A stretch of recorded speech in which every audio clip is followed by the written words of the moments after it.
నేటి సుభాషితం శాంతి, ప్రేమ, కరుణ, దయ, సోదరభావం, మానవత్వం వంటి విలువలను గుర్తు చేసుకునే రోజుగా ఈరోజు మహమ్మద్ ప్రవక్త జన్మదినం మిలాదున్ నబీ శుభాకాంక్షలు. ముస్లిం అని చెప్పుకునే చాలామంది దీంట్లో ఏ ఒకటన్నా ఈరోజు ఆచరిస్తున్నారంటే ప్రశ్నార్థకమే. ఎందుకు అంటే శాంతి ప్రబోధించిన మహమ్మద్ ప్రవక్త ఆశయం ప్రపంచంలో ఎక్కడ ఏ అశాంతి వచ్చినా, ఏ సంఘర్షణ వచ్చినా, ఏ విస్ఫోటం జరిగినా దాంట్లో హెచ్చు శాతం ఉండేది ముస్లిమ్సే. ప్రేమ, ఈ ప్రేమ అనే దాన్ని కూడా ఈ రోజున మనం చూస్తే ప్రేమ పేరుతో వంచి అనేక మందిని మత మార్పులకు ప్రబోధం చేసి నిర్దాక్షిణ్యంగా చంపడం లేదా ఆత్మహత్యలు చేసుకుంటున్న వాటికి కారణపుతులు కూడా ఈ ముస్లిమ్సే. దానికి తాజా ఉదాహరణే కాకినాడ జిల్లా పిఠాపురంలో రిటైర్డ్ ఏఈ నూకరాజు గారి కుటుంబం భార్యతోటి కూతురుతోటి ఆత్మహత్య చేసుకోవడం హృదయ విదారకం.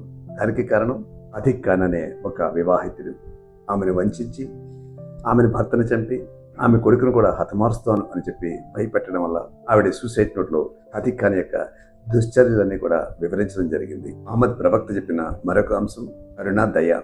ఈ రోజున ఏ ఉగ్రవాద విధ్వంసం చూసినా, లేదు ఏ బాంబ్ బ్లాస్టింగ్ చూసినా దాని వెనకాల తెలుసో తెలియకో ఉండేది ముస్లిం యువకులే.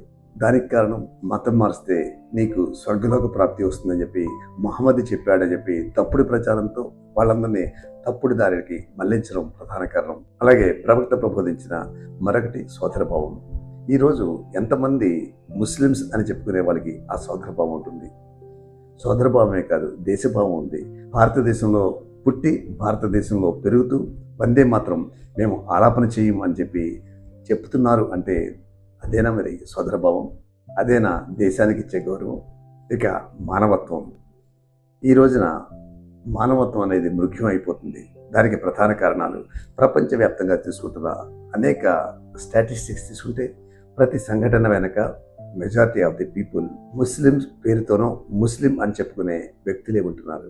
దీనివల్ల నిజాయితీగా ఉండే ముస్లిం సోదరు మనోభావాలు దెబ్బతిన్నవే కాకుండా ముస్లింలు అంటే సంఘ విద్రోహులు, వీళ్ళు దేశభక్తులు కాదు అన్న ఒక నానుడికి తెరలేపడం జరుగుతుంది. కాబట్టి నిజమైన మహమ్మద్ ప్రవక్త అనుచరులుగా ఆయన ప్రబోధాలని పాటించే ముస్లింగా ఉంటే వీటన్నిటికీ దూరంగా ఉండండి. మానభంగాలు, హత్యలు, ఘాతకాలు దీంట్లో ఏ ముస్లిం పేరు భవిష్యత్తులో ఉండకూడదు అన్న ఈ మిలాదున్ నబీ నాడు ప్రతిజ్ఞ తీస్తే అదే మహమ్మద్ ప్రవక్తకి అసలైన జన్మదిన కానుక.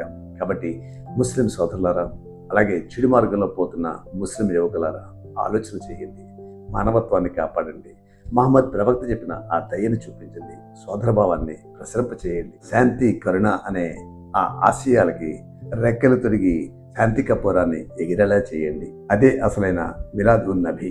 నా మాటలు గాయం కలిగితే ముస్లిం సోదరులు ఇబ్బంది పడిన మహమ్మద్ ప్రవక్త మాత్రం ఆనందిస్తాడని చెప్పి నేను ప్రగాఢంగా నమ్ముతున్నాను. ఎందుకంటే మహమ్మద్ ప్రవక్త మీ నుండి ఇది ఆశించలేదు, మీ నుండి ఆయన ఆశించిన వేరు. కాబట్టి ఆ ఆశయాలు సిద్ధించడానికి కార్యోన్ముఖులు కండి.